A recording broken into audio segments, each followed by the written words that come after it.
السلام عليكم ورحمة الله وبركاته. إن الحمد لله نحمده ونستعينه ونستغفره ونعوذ بالله من شرور أنفسنا وسيئات أعمالنا. من يهده الله فلا مضل له ومن يضلل فلا هادي له. أشهد أن لا إله إلا الله وحده لا شريك له وأشهد أن محمدا عبده ورسوله.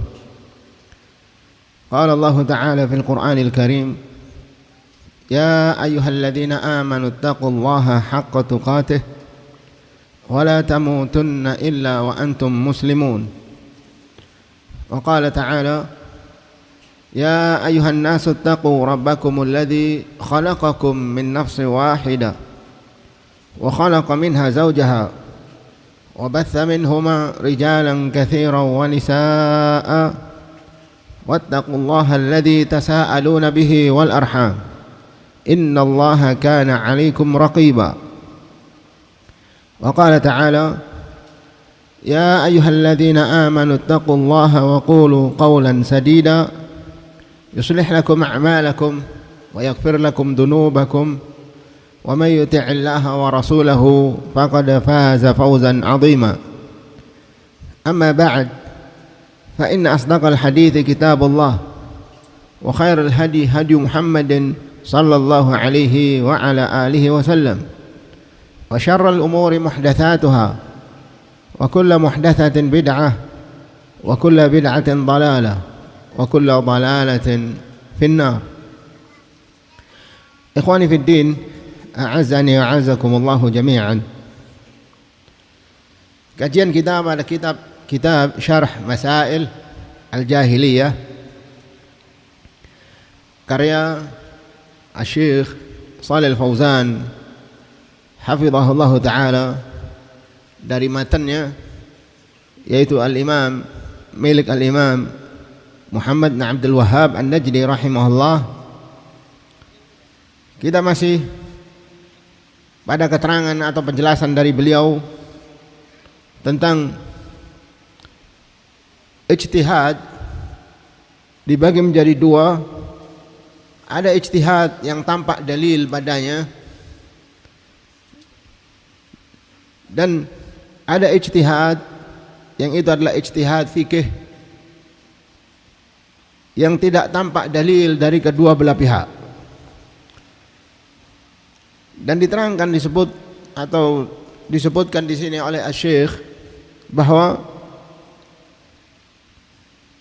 kita di dalam menanggapi perbedaan pendapat, perbedaan dari pendapat-pendapat para ulama, maka tentunya kita dituntut untuk melihat dalilnya. Apakah bersama mereka dalil atau tidak? Kita diajak untuk berilmu tentang ini, yakni berilmu tentang menanggapi ketika terjadi perbedaan dari perbedaan pendapat. Bukan kita diajak untuk taklid, kita tidak diajak untuk ikut-ikutan, tidak, tapi kita dididik untuk berittiba. Bedanya ittiba dengan taklid, kalau taklid tanpa dalil, tapi ittiba dengan dalil. Dengannya kita mengikuti Rasul sallallahu alaihi wasallam karena kita mengetahui hadis-hadisnya. Dengannya dikatakan kita ittiba terhadap Rasul sallallahu alaihi wasallam. Dan telah disebutkan dari kalam a'immah, dari ucapan para imam tentang masalah ini, yaitu celaan mereka terhadap taklid, berlepas dirinya mereka dari taklid. Kemudian disebutkan di sini oleh Imam Ahmad rahimahullah, qala Syekh Shalih Al-Fauzan hafizahullah ta'ala, wal Imam Malik yaqul كلنا راد ومردود عليه إلا صاحب هذا القبر. يعني Rasulullah sallallahu alaihi wa ala alihi wasallam. Al-Imam Malik rahimahullah, Imam Darul Hijrah, ma'ruf. Dia dari kalangan al-a'immah al-arba'ah, 4 imam atau 4 madhab yang ma'ruf. Beliau al-Imam Malik mengatakan kulluna radun wa mardudun alaih. Setiap di antara kita bisa menolak dan juga bisa ditolak dari pendapatnya, kecuali penghuni kuburan ini, yakni Rasul sallallahu alaihi wa alihi wasallam. Mengapa demikian? Karena setiap di antara kita tidak maksum. Setiap di antara kita berbuat kesalahan, kekeliruan. Dengannya terkadang diterima, terkadang juga ditolak. Beda dengan Rasul sallallahu alaihi wasallam. Dari apa yang beliau sampaikan dalam urusan agama ini bersumber dari dalil, bersumber dari wahyu. Dengannya tidak mungkin salah. Wa ma yantiqu 'anil hawa in huwa illa wahyu yuha. Tidaklah yang diucapkan oleh Rasul sallallahu alaihi wasallam dari hawa nafsunya, melainkan bersumber dari wahyu. Nah, dengannya semuanya selain dari Rasul, terkadang dia bisa diambil ucapannya, terkadang ditolak. Kecuali Rasul sallallahu alaihi wasallam yang ia maksum. Ini al-Imam Malik rahimahullah taala. Dan beliau juga yang mengatakan, idza qultu qawlan yukhalifu kitab Allah wa khabar ar-rasul fatruku qawli. Idza qultu qawlan, apabila aku mengatakan suatu perkataan yukhalifu kitab Allah, yang menyelisihi kitab Allah, wa khabar ar-rasul, dan hadis Rasul sallallahu alaihi wasallam, fatruku qawli, maka tinggalkan ucapanku. Tinggalkan, jangan ikuti aku. Nah, berarti kita diajak untuk ittiba, bukan taklid. Ini imam yang benar. Nah, jadi yang namanya pemimpin, dia akan diikuti dengan ikhlas ketika dia mengajak yang lainnya untuk mengikuti dalil, bukan untuk mengikuti dirinya. Demikian Imam Malik mengatakan, lihat saja dari pendapatku, ucapanku, bagaimana, sesuaikan dengan Al-Quran dan Sunnah. Jika ternyata menyelisihi, buang jauh-jauh, jangan ikuti. Nah, tapi ketika menyesuai, ambil. Dan ketika engkau mengambil dari ucapanku, sungguhnya engkau telah mengambil dari dalil. Kenapa? Karena menyesuai Alkitab dan As-Sunnah. Wa yaqul rahimahullah, aw kullama ja'ana rajulun ajdalu min rajul tarakna ma nazzala bihi Jibril ala Muhammad li jadali haula. Hada kalamul Imam Malik rahimahullah. Al-Imam Malik juga berkata, apakah setiap ada seorang yang datang kepada kami yang ia lebih pandai dalam berdebat, kemudian kita tinggalkan apa yang dibawa oleh Jibril dan disampaikan kepada Muhammad karena pandainya perdebatan dia? Lihat kalam Al-Imam Malik. Kalau setiap ada orang yang pandai bicara, indahnya dia di dalam berbicara, yang bisa mengesankan bahkan al-batil jadi hak dan hak menjadi batil, kemudian bisa mengalahkan yang lain dalam perdebatannya, kemudian kita tinggalkan pendapat yang pertama hanya karena pandainya orang ini dalam berbicara. Apakah kita akan tinggalkan yang tadinya pendapat kita berlandaskan kitab Allah dan sunnah Rasul? Nah, la wallah, tidak. Kalau seperti itu berarti kita akan berpindah-pindah. Karena yang namanya orang Ketika ada yang pandai, maka di sana ada yang lebih pandai. Dan demikian juga ketika datang yang kedua, akan datang yang ketiga lagi yang lebih pandai dari yang lain. Dan seperti itu berarti kita akan berpindah-pindah dalam berpendapat nantinya. Nah, apakah iya kita akan tinggalkan yang tadinya kita di atas hidayah dengan dalilnya yang jelas dan terang hanya karena kepandaian orang berdebat ini? Tidak, kata Imam Malik. Disebutkan dalam riwayat yang lain, Al-Imam Malik diajak untuk berdebat, maka beliau mengatakan, "Taib, jika aku yang menang bagaimana? Ya, aku akan mengikutimu. Jika engkau yang menang, maka engkau harus mengikuti aku. Tapi sekarang jika ada orang yang ketiga dan mengalahkan kita, bagaimana? Ya, kita akan mengikuti dia."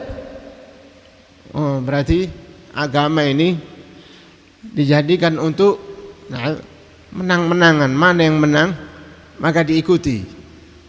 Bukan di atas ad-dalil. Idhab ila syakin mithlik fa inni ala thabatin min dini. Pergi kamu ke orang yang seperti kamu ini dalam manhajnya, adapun aku tegar di atas agamaku, tegar di atas apa yang dia ikuti sekarang ini. Seperti ini Imam Malik. Tidak goyang. Kenapa? Karena sudah yakin bahwa apa yang ia berada di atasnya itu benar. Dan tentunya seorang yang yakin di atas ilmu, bukan di atas karena dia keras kepala umpamanya mau menang sendiri, tidak, tapi memang karena ilmu. Nah, ini Al-Imam Malik rahimahullah. Bahkan ketika datang seorang yang bertanya sampai dia bermalam di tempatnya Imam Malik, bertanya tentang urusan agama, hanya dijawab beberapa saja. Selainnya dijawab Allahu a'lam, Allahu a'lam, Allahu a'lam. Maka orang ini mengatakan, bagaimana? Engkau adalah imam Darul Hijrah, Imam Malik, Imam Darul Hijrah, ma'ruf. Nah, aku bertanya kepada anda dengan pertanyaan yang banyak, sekian pertanyaan, yang dijawab hanya sekian. Nah, maka kata Imam Malik, silahkan antum pulang, dan ini yang aku ketahui. Nah, dan katakan kepada kaummu bahwa Imam Malik jahil. Nah, subhanallah. Ada, tapi tetap al-imam huwal imam. Imam Malik tetap imam. Nah, ada. Daripada seorang yang dia gengsi, ditanya tidak bisa menjawab, mengada-ngada. Apalagi yang dia pernah sudah keluar negeri, lama dia belajar, malu tidak bisa menjawab, mengada-ngada. Nah, ini tidak benar. Nah, Imam Malik menjawab apa adanya. Adapun yang dia tidak tahu, maka dia katakan Allahu a'lam. Ini menunjukkan tentang kehati-hatian dia. Sehingga Allah SWT menunjukkan kepada umat ini yang benar. Kemudian wa yaqulu rahimahullah, la yasluhu akhiru hadhihi al-ummah illa ma aslaha awwaluha. Kata Al-Imam Malik rahimahullah, tidak akan baik generasi terakhir umat ini kecuali dengan apa yang membuat baik generasi awalnya, yaitu generasi salaf. Ma huwa alladhi aslaha awwaluha? Apa yang membuat baik generasi awal? Alkitab was sunnah, yaitu Alkitab dan As-Sunnah. Hada kalamul Imam Malik rahimahullah. Ini ucapan Imam Malik rahimahullah. generasi yang dikatakan dengan generasi keemasan, yaitu al-qurun al-mufaddalah, as-sahabah, tabi'in dan tabi'ut tabi'in. Ini zaman-zaman emas yang mana mereka mendapatkan langsung rekomendasi dari Rasul sallallahu alaihi wasallam. Khairun nas qarni, thumma alladhina yalunahum, thumma alladhina yalunahum. Sebaik-baik generasi adalah generasiku, zamanku, sahabah. Kemudian yang setelahnya, kemudian yang setelahnya. Mereka ini ma'ruf, orang-orang baik. Baik akidah mereka, selamat. Akhlak mereka, ibadah mereka. Apa yang membuat mereka baik seperti ini dan selamat? Alkitab was sunnah yang ada pada mereka. Kalaulah waktu itu tidak ada seperti ini, maka bagaimana kita sekarang ini? Ini karena mereka di sini baik, kita lihat selamat mereka, maka masih ada sekarang ini. Walaupun jika diukur keimanan kita dengan keimanan mereka jauh, tapi tetap akidah kita sama sebagaimana akidah mereka, manhaj kita sama sebagaimana manhaj mereka. Hanya saja mereka yang mengikuti as-salafus salih zaman kita sekarang ini sedikit, ta'ifah, sekelompok. La tazalu ta'ifatun min ummati, akan ada sekelompok dari umatku, dhahirina 'alal haq, la yadurruhum man khalafahum wala man khadalahum hatta ya'tiya amrullahi wa hum 'ala dzalik. Akan terus ada sekelompok dari umatku yang mereka menegakkan kebenaran, tidak akan membahayakan mereka orang-orang yang menyelisihinya dan orang-orang yang menghinakannya sampai terjadi hari kiamat nanti.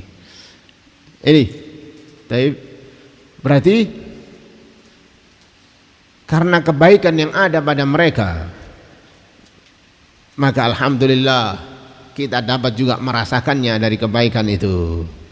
Nah, kemudian wal Imam Asy-Syafi'i rahimahullahu yaqul ajma'al muslimuna ala man istabanat lahu sunnatun an Rasulillah, sunnatu Rasulillah sallallahu alaihi wa ala alihi wasallam, lam yakun lahu an yada'aha liqauli ahadin. Al-Imam Syafi'i Muhammad ibnu Idris, beliau mengatakan para ulama telah sepakat, ajma'al muslimun, yakni para ulama. Bukan yang dimaksud di sini ajma'al muslimun, orang-orang muslim sepakat. Tidak. Kenapa? Karena orang-orang muslim ada yang alim, ada yang jahil. Dengan yang dimaksud ketika ada ucapan ajma'al muslimun, ittafaqal muslimun, orang-orang muslim telah sepakat, maksudnya adalah ulamanya. Para ulama telah sepakat, barang siapa yang tampak baginya sunnah Rasul sallallahu alaihi wasallam, maka tidak boleh baginya meninggalkan sunnah itu hanya karena ucapan seseorang. Tidak boleh. Sunnah harus lebih didahulukan dari ucapan seseorang, siapapun dia. Ucapan Rasul sallallahu alaihi wasallam dia harus kedepankan. Dengannya, apakah sudah sampai kepada dia bahwa ini adalah sunnah Rasul atau belum? Ketika sudah sampai ini adalah sunnah Rasul, ini hadis Rasul sallallahu alaihi wasallam, maka lebih harus dia dahulukan daripada yang lain.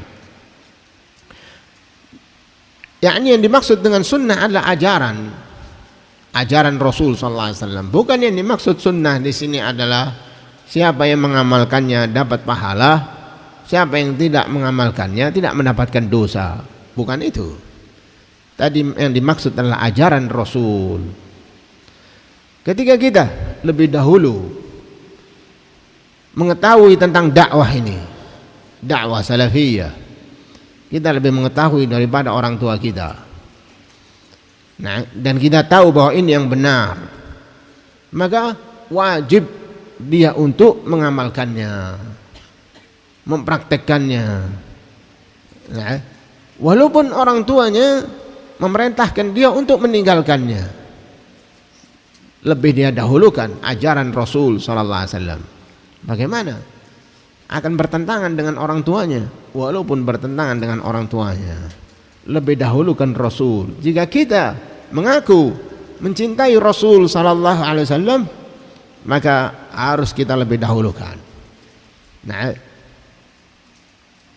jadi jangan tinggalkan, tidak halal kalau dia tinggalkan ucapan Rasul hanya karena tidak enak orang tua sendiri, tidak enak dengan keluarga, dengan masyarakat, tidak enak dengan tetangga.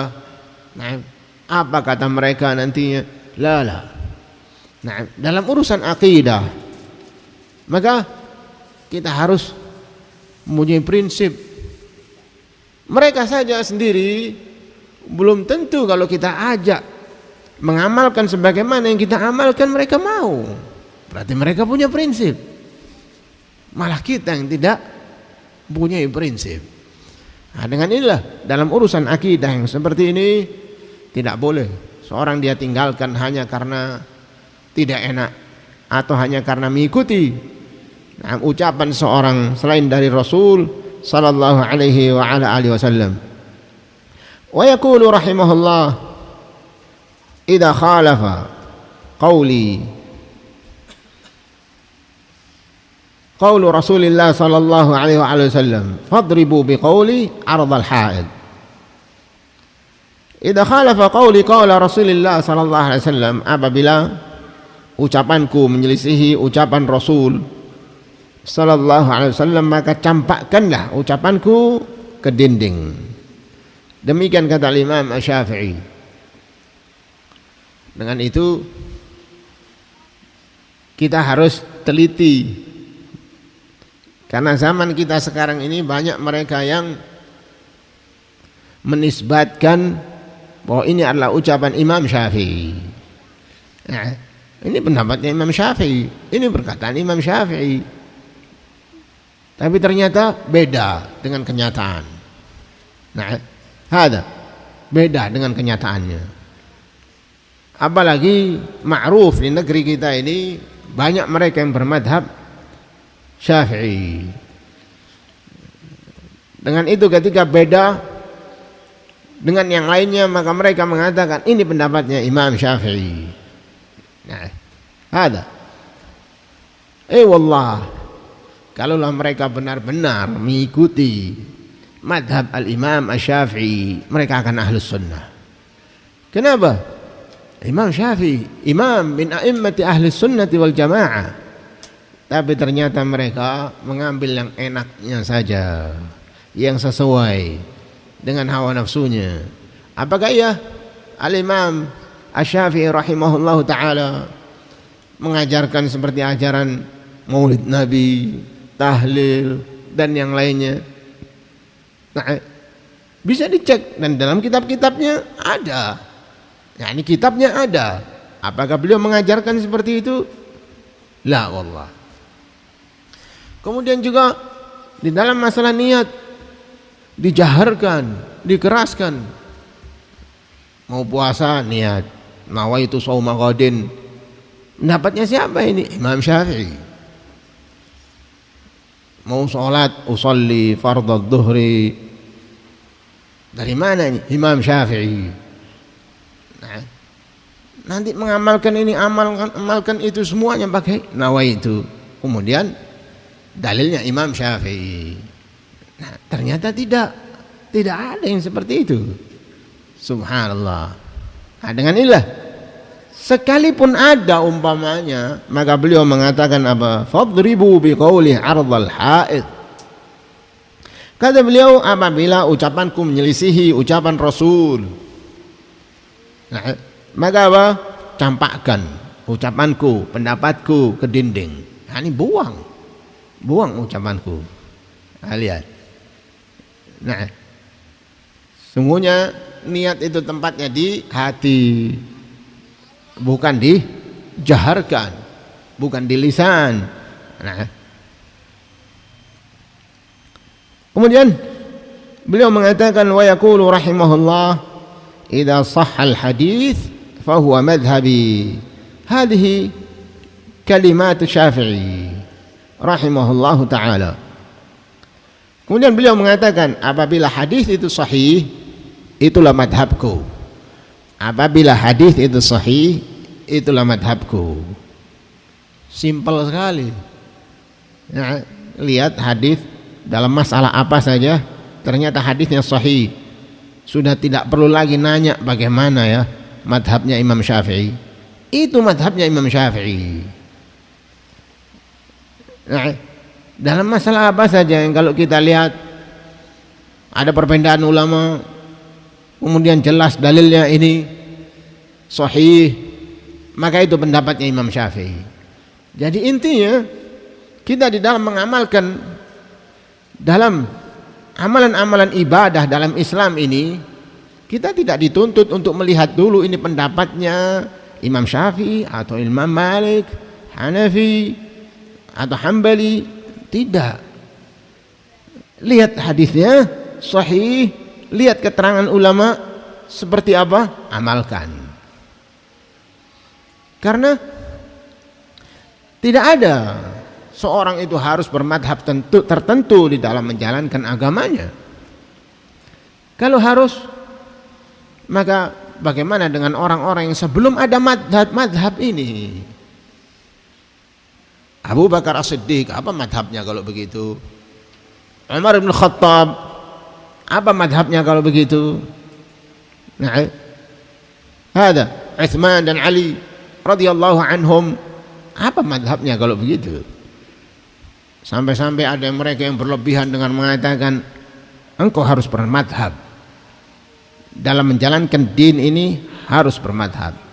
Sebab nanti di kubur akan ditanya oleh malaikat, ma madhabuk?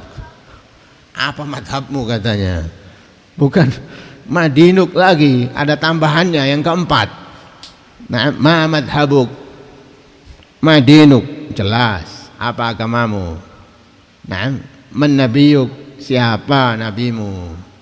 Nah, tanya kitabmu apa. Ini tambahan yang keempat adalah ma madhabuk? Apa madhabmu? Apa madhabmu? La ilaha illallah, dari mana?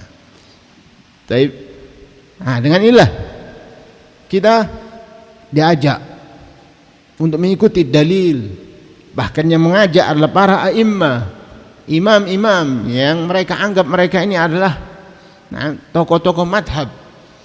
Mengajak untuk tidak taklid terhadap dirinya, ikuti dalil, karena sungguhnya mereka sendiri di dalam mengikuti din ini berdasarkan dalil, maka ikutilah dalil. Ini kalam al-Imam Syafi'i rahimahullah sebagaimana yang kita lihat. Nah, kemudian ucapan Imam Ahmad rahimahullah. Masuk waktu adzan. Taib, insyaallah kita akan lanjut setelahnya. Ila huna. Tafadhal.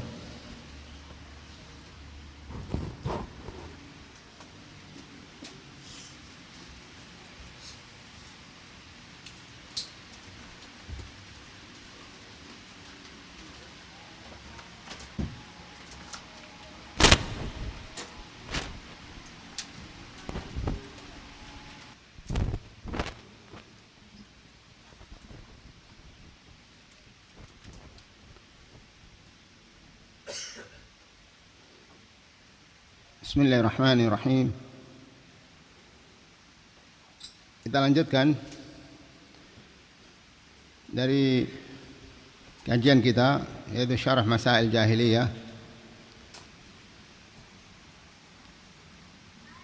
Dari apa yang kita sebutkan sebelumnya, bahwa kita dilarang untuk taklid sekalipun kepada para a'immah Itu imam-imam yang disebutkan tadi. Nah, dari Imam Malik, Al-Imam Asy-Syafi'i, nah, dan yang lainnya dari kalangan para imam. Kita diperintahkan untuk mengikuti apa yang mereka jadikan dalil dari Alkitabullah, yani Kitabullah dan Sunnah Rasul sallallahu alaihi wasallam. Kemudian kita sebutkan dari mereka yang berlebihan dalam mereka mengilzamkan seorang untuk bermadhab. Nah, dari pertanyaan kubur, man rabbuk, man nabiyyuk, ma dinuk, ma'ruf. Adapun mereka yang berlebihan dengan mengatakan ada pertanyaan yang keempat, yaitu ma madhabuk, batil, tidak ada. Kita pelajari dari kitab Thalathatul Usul, kitab yang setiap di antara kita insyaallah yang ketika baru mengaji maka mereka mempelajari kitab ini, Thalathatul Usul, 3 landasan utama. Yang 3 itu tentang ma'rifatullah, mengenal siapa Allah Azza wa Jalla. Diterangkan di sana tentang al-uluhiyah, ar-rububiyah, al-asma' wa sifat. Dan demikian juga tentang ma'rifah Nabi Muhammad sallallahu alaihi wasallam, mengenal siapa nabi kita. Di sana dikenalkan kita tentang siapa Nabi Muhammad, dari sifat-sifat beliau, akhlak beliau, ibadah beliau, sehingga patut kita untuk ittiba terhadapnya. Demikian juga diterangkan di sana tentang ma'rifah dinil Islam bil adillah, mengenal agama Islam dengan dalil-dalilnya. Baik. Kemudian dikatakan di sini di dalam syarah Masail Jahiliyah lil Imam Ahmad, perkataan Imam Ahmad, wal Imam Ahmad rahimahullahu yaqul,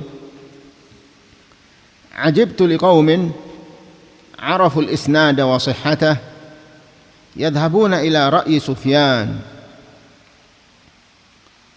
Kata beliau Al-Imam Ahmad, aku heran terhadap suatu kaum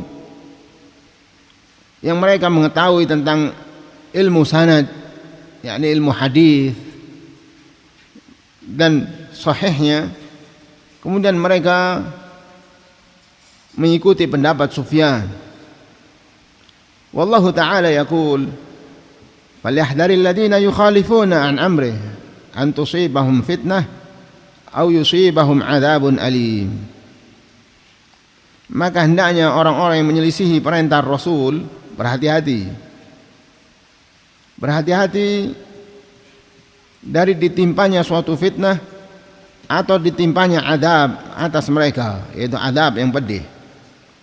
Atadri mal fitnah? Tahukah kalian apa itu fitnah? Al-fitnatu syirik. Al-fitnah adalah asyirik. La'allahu idza radda ba'dha qawlihi, yakni ar-Rasul sallallahu alaihi wasallam, bisa jadi apabila dia menolak sebagian ucapan Rasul, an yaqa'a fi qalbihi syai' min az-zaygh fayahlik, maka dia akan terjatuh, atau terdapat di dalam hatinya penyimpangan sehingga dia binasa. Demikian berkata Imam Ahmad rahimahullah. Jadi Imam Ahmad di sini heran terhadap mereka yang mereka tahu tentang ilmu hadis, mereka tahu tentang ilmu sanad. Nah, ini sahih, ini dhaif. Kemudian mereka taklid terhadap seseorang. Nah, seperti mereka taklid terhadap Sufyan Ats-Tsauri atau Sufyan Ibn Uyainah. Kemudian beliau menyebutkan hadis ayat, falyahdharil ladzina yukhalifuna an amri. Mereka yang menyelisihi perintah Rasul sallallahu alaihi wasallam maka akan ditimpa az-zaig dalam hatinya. Maka ia akan ditimpa fitnah. Bisa jadi seorang yang ia lebih mengutamakan ucapan seseorang dan ia meninggalkan sunnah Rasul, maka akan menyimpang. Nah, jadi di sini kita diingatkan jangan sampai mendahulukan pendapatnya fulan daripada ajaran Rasul sallallahu alaihi wasallam. Dan jangan melihat sesuatu yang kecil. Jika kecil tapi itu adalah ajaran Rasul sallallahu alaihi wasallam, jangan diremehkan. Khawatirnya dia akan menyimpang gara-gara dia meremehkan sesuatu yang kecil. Dan Al-Imam Ahmad ma'ruf, dan ia mengatakan juga dari ucapan beliau, man radda hadis Rasulullah sallallahu alaihi wa ala alihi wasallam fahuwa ala syafa halaka. Barang siapa yang menolak hadis Rasul sallallahu alaihi wasallam, maka ia berada di jurang kehancuran. Hadis sudah jelas sahih, kemudian dia buang, dia tolak hanya karena tidak sesuai dengan hawa nafsunya, maka yang seperti ini dia akan binasa, akan menyimpang. Dahulukan qala Allah, qala Rasul sallallahu alaihi wasallam daripada ucapan siapapun. Nah, demikian. Memang tidak mudah jadi ahli sunnah, tidak mudah. Nah, mereka yang mengatakan ana salafi tidak gampang. Yang gampang adalah pengakuan. Nah, kenapa? Karena itu semuanya akan terbukti dengan ujian. Dengan ujian yang datang, cobaan yang datang, bagaimana dia? Tegar apa tidak? Banyak mereka yang mengaku-ngaku. Kenapa? Karena tahu keutamaan. Keutamaan orang yang berilmu. Apa keutamaannya? Sehingga banyak mereka yang mengaku-ngaku berilmu. Banyak mereka yang mengaku ahlu sunnah karena mereka tahu yang masuk ke dalam surga adalah ahlu sunnah. Sehingga banyak mereka yang mengaku-ngaku. Tapi itu semuanya akan terbukti ketika datang ujian. Nah, kullu yadda'i waslan li Laila wa Laila la tuqirru lahum bidzaka. Semua mengaku punya hubungan dengan seorang perempuan, yaitu Laila. Tapi yang diaku oleh Laila adalah satu. Adalah satu. Tidak ada seorang dia mempunyai umpamanya dari suami dua, tidak. Yang diaku oleh seorang perempuan, oleh seorang istri adalah suaminya satu. Adapun mereka yang mengaku-ngaku ada hubungan dengan fulana, ini syair, ini syair. Dengannya banyak mereka yang mengaku-ngaku bahwa dirinya lah yang benar, tapi ternyata dengan kenyataan, dengan ujian berbeda, jauh dari sunnah. Kita tinggal mengukur siapapun dia yang mengaku bahwa dirinya di atas al-haq dengan kitabullah, dengan sunnah, dengan pemahaman as-salafus salih. Kita lihat, jika sesuai maka dia ahli sunnah, jika tidak maka mereka bukan ahli sunnah. Dia Imam Ahmad rahimahullah,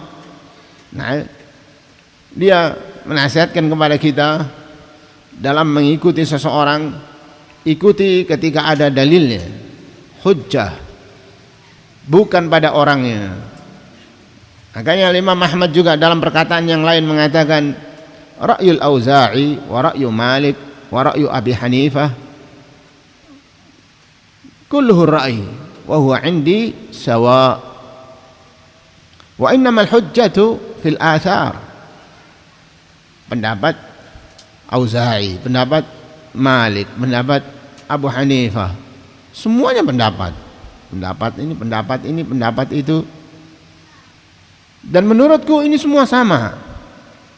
Tidak ada yang istimewa di antara mereka. Kenapa? Karena pendapat. Wa innamal hujjah fil athar. Sesungguhnya hujjah, dalil itu ada pada athar. Ada pada athar. Kitabullah, sunnah Rasul sallallahu alaihi wasallam. Sungguhnya hujjah itu adalah dalil. Jika dalam ijtihad mereka, pendapat mereka, dengan mendatangkan dalil-dalilnya, maka ini yang benar. Tapi kalau tidak berdasarkan dalil, maka tidak bisa diterima.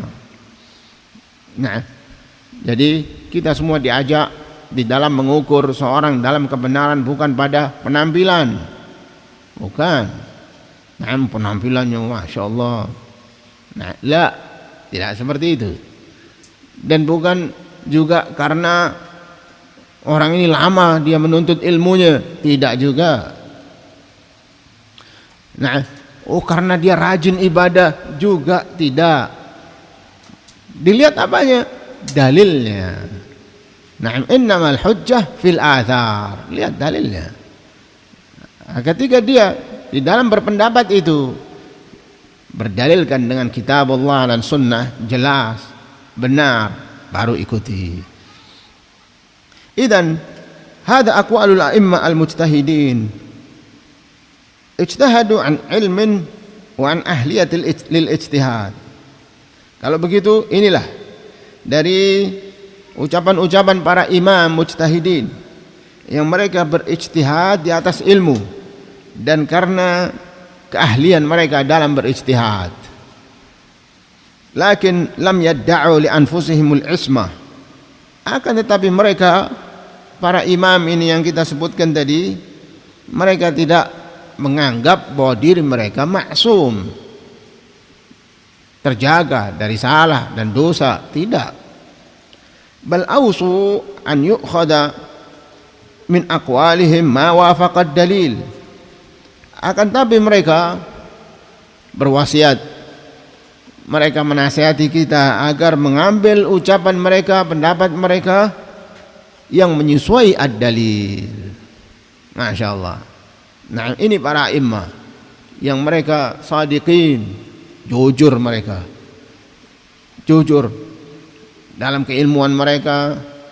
Nah, sehingga benar-benar terasa bahwa ilmu yang mereka miliki ini hak, benar, karena mereka tidak mengajak ke diri mereka, pribadi mereka. Fayajibu 'ala al-Hambali idza ra'a ad-dalil ma'a Syafi'i an ya'khudha biqauli Syafi'i. Wajib hukumnya atas seorang yang bermadhab Hambali ketika dia melihat dalil adab bersama seorang yang bermadhab Syafi'i untuk ia mengambil ucapan seorang yang bermadhab Syafi'i. Jadi dilihat dalilnya. Ini yang namanya ittiba, bukan taklid ataupun asabiyah. Dia umpamanya bermadhab Hambali. Dalam satu masalah ternyata dalil itu ada pada seorang yang bermadhab Syafi'i. Ikuti seorang yang bermadhab Syafi'i itu. Karena dia mengikuti, intinya bukan mengikuti orangnya, tapi mengikuti dalilnya ada pada dia. Wa wajibun 'ala Syafi'i idza ra'a ad-dalil ma'al Hanafi an ya'khudha biqaulil Hanafi. Dan kewajiban seorang yang ia bermadhab Syafi'i apabila dia melihat dalil bersama seorang yang bermadhab Hanafi, maka ia mengambil dari pendapatnya seorang yang bermadhab Hanafi. Nah, dan demikian seterusnya. Orang yang dia lama menuntut ilmu, tapi ternyata lewat bagi dia ad-dalil, tidak dia ketahui dalilnya, dan dalil ada pada seorang yang dia baru belajar, atau dia anak yang masih muda, tapi Masya Allah apa yang dia sampaikan berdasarkan dalil, maka dia harus mengikutinya. Dan tidak boleh dia merasa rendah, gengsi dan yang lain. Tidak boleh. Tetap dia harus mengikutinya. Dan sungguhnya dia telah mengikuti dalil dalam hal ini. Wa wajibun 'alal Maliki idza ra'a ad-dalil ma'al Hambali an ya'khudha biqaulil Hambali. Demikian juga kewajiban bagi seorang yang bermadhab Maliki apabila dia melihat dalil ada pada seorang yang bermadhab Hambali, maka dia harus mengambil pendapat seorang yang bermadhab Hambali. Li'anna al-gharda huwa ittiba'ud dalil. Karena tujuan ini semua adalah mengikuti dalil. Nah, mengikuti dalil. Laisa al-ghardu qawla fulan wala fulan. Bukan tujuan itu adalah ucapan fulan ataupun fulan yang lainnya, bukan. Nah, mengapa sekarang banyak mereka yang mengikuti dakwah ahli sunnah ini? Ketika mereka mengikuti dari akidah yang salah, terasa salah jalan. Mengikuti madhab yang bukan dari madhab ahli sunnah, maka dia berpindah lagi. Ketika dia bertemu dengan ahli sunnah, Masya Allah, langsung cocok. Kenapa? Karena mereka tidaklah berbicara tentang suatu masalah dalam agama, melainkan disertakan dalilnya. Ini dalilnya, ini dalilnya. Sehingga mereka merasa yakin bahwa ini yang benar. Berarti tujuan ini adalah ad-dalil, bukan qaul fulan atau kelompok fulan, bukan kelompok ini, kelompok itu. Nah, bukan fulan atau fulan yang lainnya atau penampilannya, bukan. Dilihat apakah bersamanya dalil apa tidak. Nah, laisa al-ghardu qawla fulan wala fulan. Fala yata'assabuna li a'immatihim wa innama yata'assabuna lid-dalil faqat. Mereka tidak asabiyah, mereka tidak fanatik terhadap imam-imam mereka. Akan tapi mereka fanatik terhadap dalil saja. Kita tidak boleh asabiyah, salah dan benar. Nah, tidak mau melihat apakah di atas jalannya atau tidak. Yang penting dari kelompoknya pasti benar. Jika ini keluarnya dari gurunya fulan pasti benar. Tidak boleh. Yang bisa kita katakan seperti ini kepada ad-dalil, kepada al-Islam, kepada Alkitab dan as-sunnah, harus kita asabiyah. Paling benar adalah al-Islam. Nah, tidak ada yang salah, tidak ada yang salah dalam Islam. Kitabullah, sunnah Rasul, na'am. Kitabullah dan sunnah Rasul, tidak ada yang salah. Semuanya benar. Maka kita harus asabiyah. Ketika ada yang menghinakan, merendahkan, maka kita menghadapinya. Nah, kita hadapi dia, kemudian kita bela Islam. Nah, ini.